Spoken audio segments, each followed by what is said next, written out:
अस्सलाम वालेकुम, मैं अब्दुल्ला बात कर रहा हूँ ZX ब्रेक लानी से। मैं उन तमाम दोस्तों के लिए प्रोडक्ट लेकर हूँ जो पहाड़ी इलाकों में बड़ी गाड़ियों का काम करते हैं, जो जिनको ब्रेक का मसला तो कहते हैं कि हमारी ब्रेक बड़ी जल्दी ख़राब हो जाती है, हमें अच्छी क्वालिटी की ब्रेक चाहिए।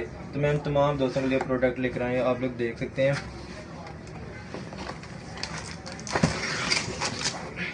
ये आप लोग देख सकते हैं, ये निसान PKD गाड़ी का ब्रेक लेदर है।